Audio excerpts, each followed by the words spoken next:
All women are different, but they are all women.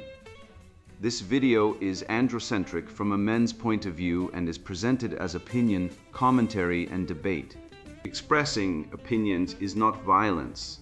These are ideas to challenge, question, and argue in public, because classical liberalism relies on the First Amendment for its dialectic.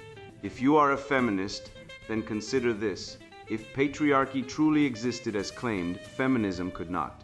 And if all men are trash and women are equal to men, then what are we to conclude? Women will die for their children, men will die for their wives and children. And God chose to die for all mankind. Authority rolls up with responsibility. If this framing of facts offends you, click off to a cute cat video. Proceeding further will expose you to gamma bias and criticism directed at ideas, claims, institutions, not at any individual's virtue or dignity. Our method follows the 7 liberal arts: the trivium, grammar, logic, rhetoric, and the quadrivium, Arabic, geometry, music, and astronomy, and the transcendentals, the good, true, and beautiful. If this framework is not for you, feel free to exit now. It's no disgrace. Women are wonderful. God bless America. Men are great. Feminismus delendis est. It's insufferable high maintenance, unreasonable bitching, constant shit testing, nagging, character assassination, and covert reputational attacks, written by Conrad Riker, available now. Links in description. Insufferable high maintenance. A field guide for men who still notice reality. Shame, she's just mad the algorithm loves her ex more than her. How feminist hysteria invents oppression, weaponizes tears, and pretends crying over kombucha is a civil rights violation. You know what real shame is? It's not a cis white man side-eyeing your red lipstick on equal pay day. It's standing at a child support hearing with your life savings gone, your kids brainwashed against you, and the judge nodding sympathetically at your ex as she sobs into a 200 silk scarf you paid for.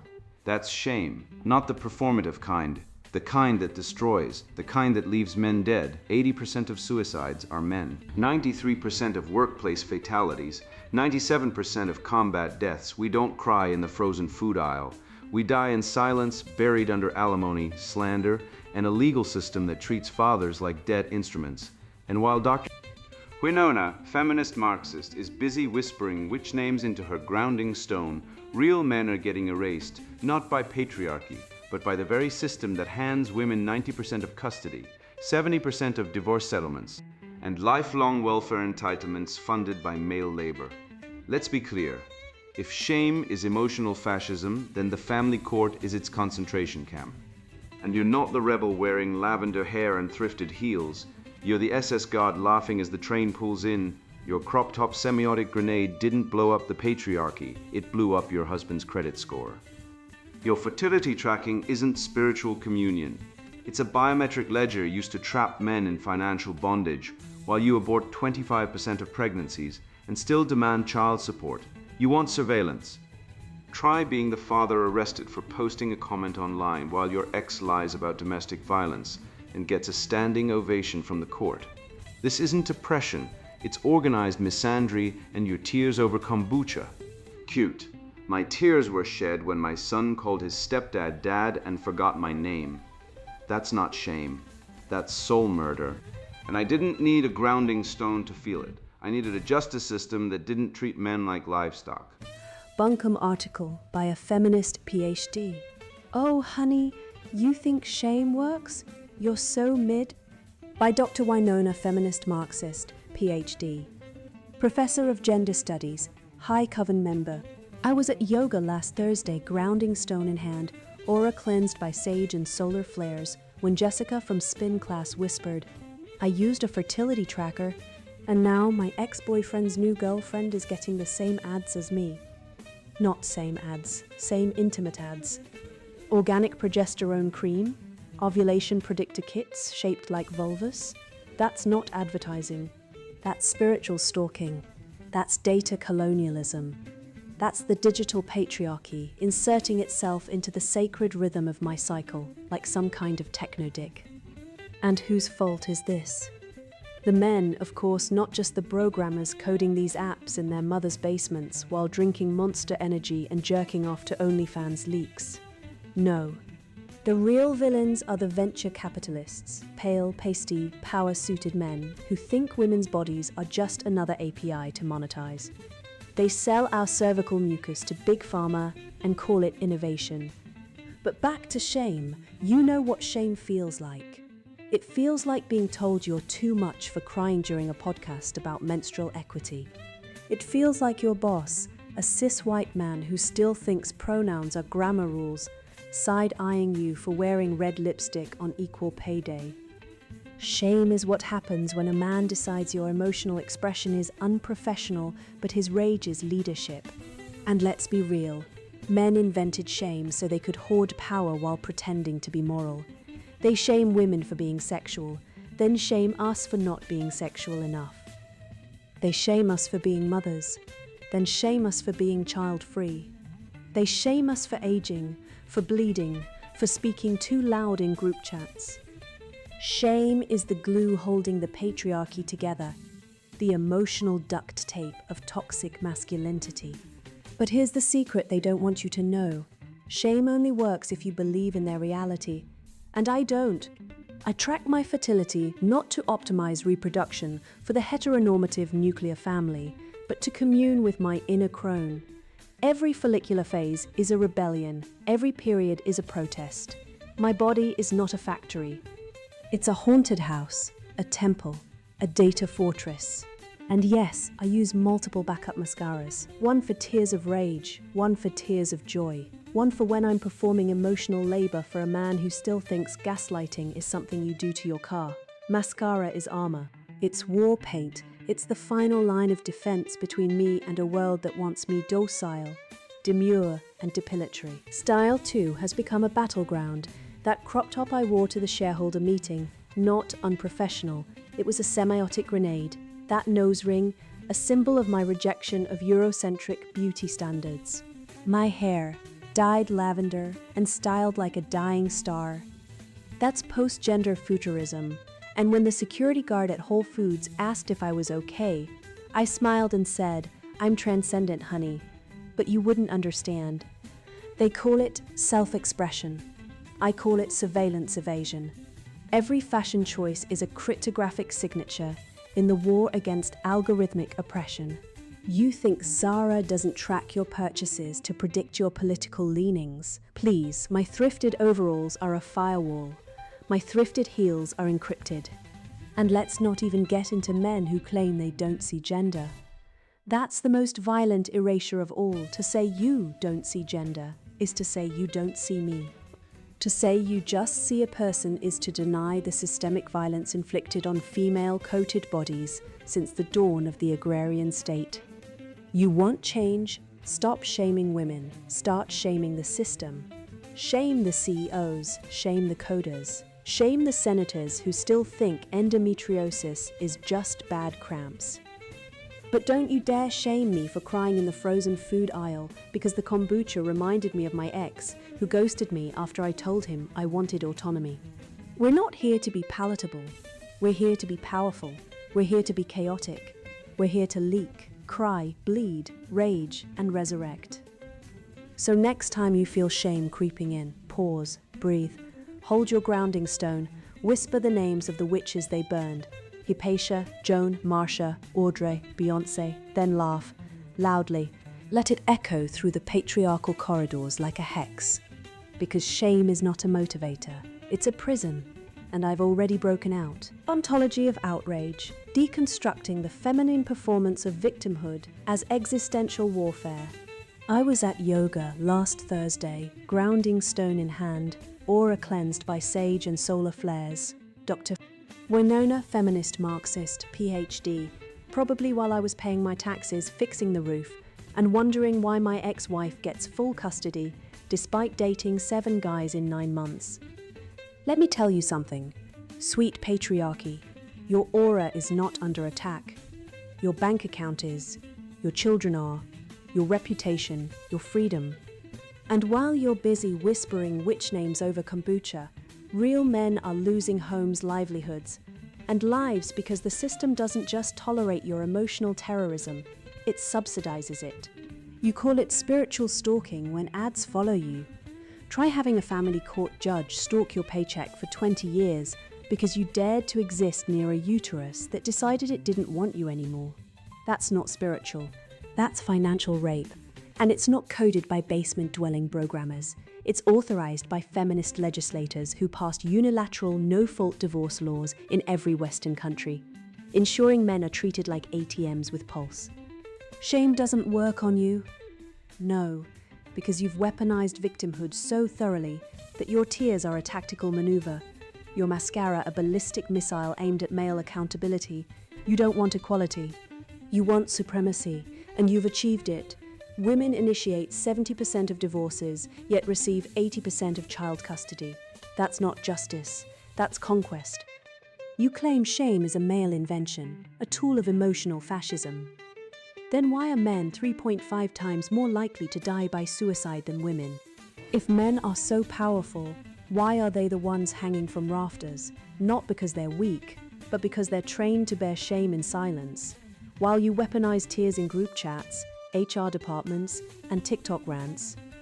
Men don't shame women, they absorb shame. We are shamed for not earning enough, not protecting enough, not providing enough. But when we break alone. You cry during a podcast about menstrual equity and call it oppression. I lost my kid's college fund because a false DV accusation took 6 months to disprove, and you call me emotionally fragile. The average false domestic violence allegation takes 182 days to clear. In that time, men lose jobs, homes, access to children, and the accuser often suffers no penalty, zero. Because the system assumes women are incapable of malice. That's not equality. That's gynocentric immunity. You say shame is the glue of patriarchy. No, your immunity from consequences is the glue of matriarchy. And it's held together not by logic, but by the performative ontology of outrage, where every emotional hiccup is recast as systemic violence. Crying in the frozen food aisle because kombucha reminded you of an ex. That's not oppression. That's emotional littering. And society picks it up via alimony, child support, restraining orders, and male suicide rates that climb while yours stay flat. You claim your fertility tracker is communing with your inner crone, but the data says otherwise. 30% of women lie about paternity, and in high-risk populations, it exceeds 50%. So your sacred cycle. It might be someone else's genetic legacy, and the men funding it. Oblivious, because you've made it socially lethal to ask for a DNA test. That's not spiritual, it's biological fraud. You call it self-expression when you wear a crop top to a shareholder meeting. But when a man wears a suit to a custody hearing, he's performing toxic masculinity. You say men don't see gender to erase you, yet you don't see truth when it contradicts your narrative. You demand men acknowledge your gendered experience while denying theirs, the father denied visitation, the son estranged by parental alienation, the man bankrupted by a divorce he didn't want. You say shame is a prison? Then why are men the only ones incarcerated at 93% of the prison population? And yet you lecture us about oppression. Your semiotic grenade crop top is met with side eye. My silence in family court is met with a judge's gavel and a lien on my future. That's not equivalence. That's asymmetric warfare waged with emotion as the primary munition. You say, my body is not a factory, it's a haunted house, a temple. Fine, but when you abort 92 million male babies globally since 1990, yes, male, because sex-selective abortion targets boys in patriarchies you claim don't exist, then your temple becomes an altar to eugenics. You call men violent for wanting accountability, but you sanction the ultimate violence, erasing unborn sons because they're inconvenient, and don't pretend this doesn't happen here. In the UK, sex-selective abortion is rampant despite being illegal. Why? Because the feminist state protects the right to eliminate male life before birth while prosecuting men for looking at a woman wrong. You want men to stop shaming women, then stop shaming men for existing. Stop shaming fathers for wanting access. Stop shaming sons for being boys. Stop shaming soldiers for fighting your wars. Stop shaming inventors, builders, taxpayers, the very men whose labor funds your aura cleansing and witch name whispering. You say men hoard power? Then explain why men die in industrial accidents at 94% of the rate. Why men are 80% of workplace fatalities.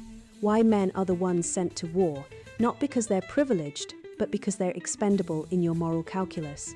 You claim to resist algorithmic oppression by wearing thrifted overalls, but you embrace the ultimate algorithm, the feminine imperative, where emotion trumps evidence, tears trump truth, and victimhood is the highest virtue.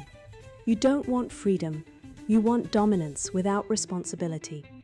You want to be chaotic, leaky, raging, while men clean up the emotional debris, pay the bills, and die early to fund your self-care retreats. You say shame is a prison? Then why are men the only ones who can't cry, can't walk away, can't say no? We are shamed into silence, into service, into sacrifice, and when we finally break, we're called toxic. You call my mascara a line of defense, but my silence is a trench in a gender war. You refuse to admit you're winning. So go ahead, burn the system. Just don't act surprised when the only thing left standing is a civilization built by men. For men because women were too busy crying over kombucha to notice it was collapsing. I've seen this pattern repeat across thousands of interactions. The moment a woman is held to rational standards, the defense mechanism kicks in, not logic, not evidence, but emotional performance. I used to think it was confusion, then I thought it was ignorance. Now I know it's strategy. They don't want dialogue, they want surrender. And the most insidious part, they've redefined the terms of engagement so that your clarity is her trauma. That's when it hit me. This isn't about fairness, it's about control. And the tool of that control isn't argument, it's aestheticized victimhood, dressed up as philosophy, weaponized through fashion, and sanctified by an entire academic industrial complex built on misandrist lies. Semiotics of surrender, how feminist aesthetics weaponize chaos to dismantle logos. When a woman says shame doesn't work, what she really means is, I refuse to be held accountable. It's the verbal equivalent of throwing a smoke grenade and running out of the room while screaming, "You're toxic," as if emotional withdrawal were a form of moral superiority. Let's be blunt. The feminist rejection of shame isn't liberation. It's moral cowardice disguised as spiritual enlightenment. Shame exists for a reason. It's society's immune response to deviant behavior. You don't abolish shame because someone cries when confronted. You abolish shame when the accusation is false. But here, the accusation is true. Women weaponize emotion to evade consequences, then dress it up in ceremonial robes and call it healing. Jessica doesn't need sage and grounding stones. She needs a therapist and a subpoena. Her ex-boyfriend's new girlfriend sees the same progesterone ads because Jessica left her account logged in. That's not data colonialism. That's stupidity. That's not spiritual stalking. That's basic digital hygiene. And yet, instead of fixing her own mistake, she projects it onto pale, pasty programmers and venture capitalists because admitting fault would require shame. And shame, we are told, is now a war crime against womankind. This is the core of the feminist liturgy. Emotion is truth, logic is oppression. They've replaced the trivium with tantrums. Grammar, gone, logic, cisnormative. Rhetoric, only if it's screamed through tears. The article claims shame is emotional fascism. But what is fascism if not the suppression of reason in favor of raw emotional will? And who's enforcing it? The same women who demand men check their privilege while refusing to check their own neurochemistry. Let's talk about real data colonialism. The 85% of domestic violence victims in family court are men. Men stripped of their children, their homes, their dignity, while the state subsidizes the woman's therapy, her rent, her new SUV. But don't worry, she's transcendent. Meanwhile, men are disappearing. Male suicide rates are triple that of women. Yet we're told men are privileged. Privilege isn't measured in tax forms or social power. It's measured in survival. And men are losing. But try telling that to a woman holding a Menor trash mug at a 12 latte bar. She'll gaslight you into believing you are the oppressor. Because in the feminist cosmology, victimhood is currency and emotion is the mint. Now let's dissect this farce about feminine rebellion through fashion. A crop top at a shareholder meeting isn't resistance, it's professional suicide. If a man showed up in a tank top and flip-flops, he'd be laughed out of the room. But because she's a woman, it's semiotic warfare. Spare me. If every fashion choice is a cryptographic signature, then my bald head and beard are a manifesto against the tyranny of hair. My plain black t-shirt? A denial of fast fashion? My lack of makeup? A protest against the beauty industrial complex. By her logic, I'm waging a daily revolution just by existing. But here's the fatal flaw in her argument. If everything is resistance, then nothing is. Rebellion loses meaning when it's reduced to consumer choices. True resistance doesn't come from wearing lavender hair. It comes from building rockets, curing diseases, writing symphonies. Women aren't being oppressed by Zara, they're being seduced by it. The same system she claims to hate pays for her overalls, her mascara, her empowerment retreats. She's not fighting the machine, she's its most profitable customer. And let's talk about this data fortress nonsense. She claims her body is a temple and a haunted house. But last I checked, temples have priests, rituals, and sacred texts, not Botox appointments and fertility apps. Her body isn't a fortress, it's a billboard. She's broadcasting her emotional state to every algorithm, every ex, every advertiser. She's not evading surveillance, she's begging for attention. Every Instagram story, every TikTok meltdown, every I'm not like other girls aesthetic is a cry for validation. She wants to be seen, heard, and admired. Just don't dare criticize her. That's when the claws come out. This isn't autonomy. It's attention-seeking wrapped in postmodern jargon. She's not a witch. She's a Kardashian with a philosophy minor. The article's deepest contradiction. It demands gender recognition. Don't see gender as erasure, while preaching post-gender futurism. Which is it? Are we bound by gender or beyond it? This isn't ideology. It's tactical incoherence. The goal isn't equality or liberation, it's perpetual grievance. Because grievance is power, and power is the only thing that matters. Women don't want to escape the patriarchy, they want to run it. They don't want equality, they want supremacy. That's why they keep the benefits of gynocentrism, protection, provision, presumption of innocence, while denying the responsibilities, loyalty, fidelity, gratitude. The 24% cuckoldry rate in Western nations isn't an anomaly. It's the logical outcome of a system that tells women they can sleep around, lie about paternity, and still collect child support. Men pay for it, literally.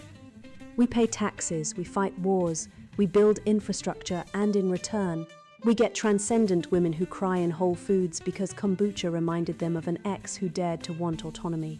This isn't feminism.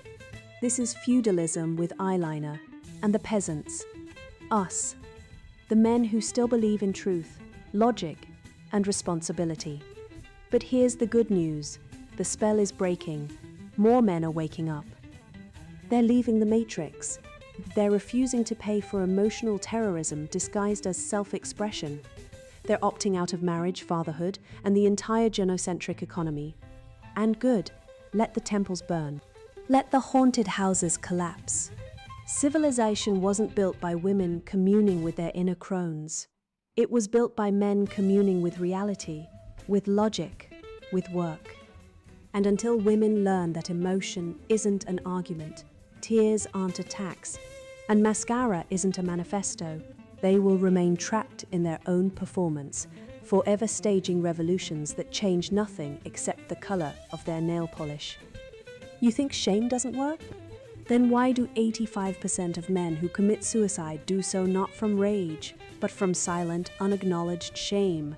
Shame over failure, over divorce, over being erased by a family court system that awards custody to mothers in 82% of cases. Not because fathers are unfit, but because the state treats them like sperm donors with tax obligations. Meanwhile, Women post fertility ads like war trophies and call it spiritual rebellion, while real rebellion, raising kids alone, paying child support without access, building empires while being called toxic, is done in silence by men you've already written off as oppressors. You claim mascara is armor? Try showing up to court in a crop top and see how far that gets you when they seize your house, your kids, your life savings, all without a trial, because the system isn't rigged by men, it's rigged against them. And women vote 20% more than men and use that power to elect judges who treat fatherhood as a liability. You talk about data colonialism like it's oppression, but the real colonization happened when feminists seized control of language, redefined victimhood as virtue, and turned emotional outbursts into moral authority. So now a woman crying over kombucha gets therapy, while a man who quietly builds a business supports a family and dies at his desk gets a LinkedIn post that says he was a good provider. You don't want shame to work? Too late. It already did on us. While you were whispering witch names at Whole Foods, we were getting handcuffed for saying happy holidays, fired for disagreeing with DEI babble, and buried under alimony for marriages that lasted less than 2 years, all while paying 80% of federal taxes.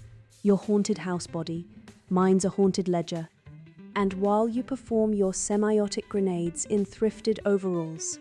Remember this: the only thing more dangerous than a woman who thinks her emotions are revolutionary is a man who finally realizes they're not. And when that man wakes up, when he stops apologizing for existing, stops funding a system that hates him, stops believing your tears are deeper than his silence, then the real revolution begins, not in yoga class, in the courtroom, in the boardroom, in the ballot box. And this time, we're not asking for permission. And now the sponsored book introduction. Insufferable high maintenance, unreasonable bitching, constant shit testing, nagging, character assassination, and covert reputational attacks. You're not crazy, you're not broken, you're not the problem. You're just one of the millions of men who've been told that speaking up, standing tall, and refusing to be emotionally blackmailed is somehow toxic. I know what you've been through. I've lived it. I've been the provider, the fixer, the silent sufferer. I've been accused of being cold for not dropping everything when a woman starts crying over a text message. I've been called emotionally unavailable for refusing to apologize for things I didn't do while she screamed, stormed out, and posted cryptic Instagram stories about betrayal. I've been lectured about communication by women who won't stop talking long enough to let me speak. I've been financially bled dry by relationships where my contribution was expected but never acknowledged, while her moods, whims, and insecurities were treated like divine revelations. I've watched friends lose homes, children, careers, and sanity because the system is rigged not against women, but against men who still believe in fairness, honesty, and personal responsibility. This book exists because the truth is being suppressed, not by accident, not by oversight, but by design. For decades, we've been drowning in a gynocentric ideology that pretends to seek equality while demanding supremacy. It masquerades as compassion but operates as control. It claims to empower women but infantilizes men. It uses emotional manipulation, covert shaming, and institutional capture to silence dissent. And it's working. Universities preach female victimhood as doctrine. Media celebrates emotional terrorism as strong women. Courts strip men of their children, their savings, and their dignity. And the so-called relationship advice industry teaches men to cower, apologize, and perform emotional gymnastics just to earn basic decency. This isn't progress.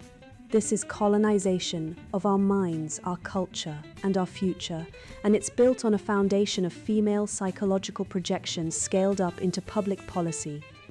The maternal fantasy, the idea that the world should be a safe, nurturing nursery for the emotionally fragile, has become the dominant political framework of the West, and men, especially strong, rational, self-reliant men, are cast as the predators who must be tamed, taxed, shamed, and neutered. That's not equality, that's war. If you're reading this and feeling a knot in your stomach, good. That means you still have a spine. This book is for men who are tired of being treated like walking ATMs with a pulse. It's for men who've been punished for succeeding, shamed for setting boundaries, and accused of oppression for simply existing as men. It's for the red-pilled, the truth seekers, the ones who've noticed the pattern. Women shit test, nag, manipulate, cry, gossip, rally other women against you, then play victim when confronted. It's for men who understand that leftist ideology isn't about justice.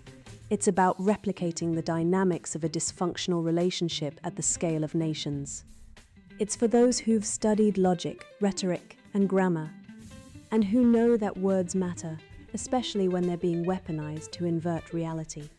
If you value the Western canon, the Greeks who taught us reason, the Christians who upheld virtue, the Enlightenment thinkers who defended individual liberty, then you know we're under siege. And this book arms you with the intellectual tools to fight back. We dissect every lie, from emotional labor to toxic masculinity, and expose their roots in female emotional dysregulation, arrested development, and collectivist tribalism. We trace how the GSR machine, gossip, shame, rally, operates in offices, courtrooms, and online mobs to destroy men's reputations.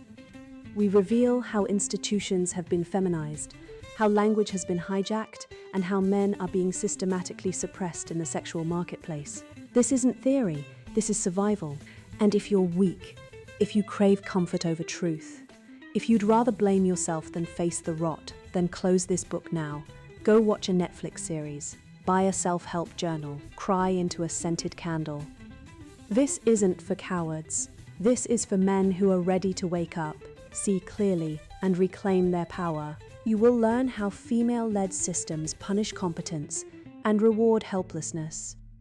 How tears are used as weapons while logic is dismissed as cold. How women, en masse, have outsourced child-rearing to the state while demanding men pay for it. How universities churn out female narcissism as ideology, and how the legal system treats men as disposable. You'll see how the abortion industrial complex is not about freedom, but about avoiding consequences, while forcing men to bear them. You'll understand why women reject personal responsibility, but demand total control in relationships. You'll recognize the maternal fantasy in every leftist policy: free everything, tax the strong, protect the fragile, destroy the independent. And you'll see how this ideology is eating the West from the inside out. But more than that, you'll gain the clarity to resist. You'll learn how to spot the manipulation, shut down the coercion, and refuse to play the role of emotional servant. You'll discover how to rebuild your self-respect, fortify your mind, and live by truth instead of appeasement. This book is not just an analysis, it's a rescue mission for you, for your sons, for the future of men. If you're ready to stop being gaslit, guilt-tripped, and bled dry, if you're ready to see the game, understand the players, and walk out on your own terms, then keep reading. Everything you've been told is wrong. This is the truth, and it will set you free. Insufferable high maintenance, unreasonable bitching, constant shit testing, nagging, character assassination, and covert reputational attacks. Written by Conrad Riker. Buy now. Links in description.